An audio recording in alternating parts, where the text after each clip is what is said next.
wasiirka wasaaradda caafimaadka Soomaaliland Cumar Cali Cabdilaahi oo goor dhaweed warbaahinta kula hadlay xarunta wasaaradda caafimaadka Soomaaliland waxa uu xaqiijiyay in laba qof oo qaba cudurka coronavirus laga helay gudaha Soomaaliland labada qof ayaa waxay kala yihiin nin u dhashay wadanka Shiinaha oo ku sugan magaalada Berbera iyo nin ka soo laabtay wadanka UK oo ah muwaadin Somalilander oo isna ku sugan magaalada Burco wasiirka wasaaradda caafimaadka Soomaaliland waxa uu sheegay in shaybaarkii ay sameeyeen iyo mid ay u direen wadanka Kenya kadib ay aqoonsadeen in labadaasi qof ay qabaan cudurka coronavirus waana labadii qof ee ugu horeeyay ee la xaqiijiyo in laga helo gudaha Soomaaliland waxaan isugu yeernay wasaaradda caafimaadka oo ogeedeen dadaalkii loogu jiray bariyahaba diyaar garowga la socodka iyo wax ka qabashada aafadan ku soo kordhay caalamka oo xanuunkan COVID-19 maanta oo bishu ay tahay 31 bisha 3 2020 waxaanu xaqiijinaynaa in ay jiraan laba xaaladood oo qaba xanuunka COVID-19 oo midkood ku sugan yahay magaalada Berbera oo dhalashahaan uu yahay Chinese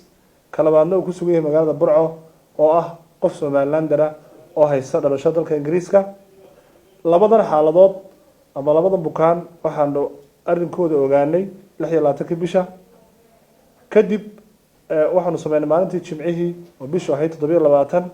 waxaanu amar ku siinay maamulka caafimaadka ee magaalooyinka Berbera iyo Burco in lagu sameeyo shaybaar labada qof si loo hubiyo in xanuunka qabanayeen kale shaybaarkaasi waxa sameysay wasaaradda caafimaadka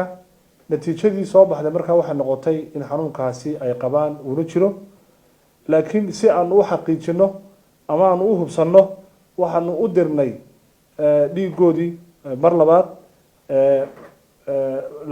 shaybaar ku yaal dalka Kenya oo la yiraahdo Camry 28 bisha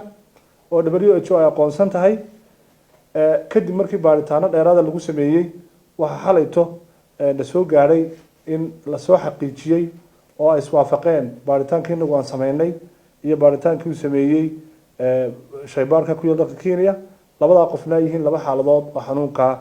coronavirus qaba isla markaa waxaan anagu amar ku siinay dhammaan maamulada caafimaadka ee labada gobol ee saaxiib iyo togdheer inay bilaabaan in la daba galo ama baaritaan lagu sameeyo dhammaan dadkaasi ay la kulmeen ay la joogeen ama intii labada ay ku sugnaan labada magaalo ay sarkeen si aan u xaqiijino ama aan u hubino inay jiraan dad kale oo xanuunka iyaguna qaba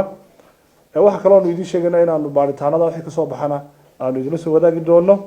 labada xaaladood ama labada bukaan ee idin sheegnay labadaba xaaladoodu way degan tahay aad bay u fiican yihiin waxaana gacanta ku hayay shaqaalaha caafimaadka ee labada magaalo waxaanu halkan uga faa'iideysanaynaa inaanu dadweynaha farno in horena waan u sheegi jirnay inay u hoggaansamaan oo ay raacaan tilmaamaha iyo awaamirta ka soo baxaysa guddiga qaran ee la dagaalanka iyo ka hortagga iyo diyaar garowga xanuunka iyo sidoo kale tilmaamaha caafimaad ee laga baahiyo idaacadda TV-ga iyo goobaha kale dadkana waxaanu faraynaa in arintaasi ay tahay arinta xaqiiqada ah ayna tahay maanta laga bilaabo in la fulin doono talaabooyinka xiga aad baad mahadsantahay. Assalaamu calaykum waraxmatullaah. Xasan Galayd wararka Cable Hargeysa.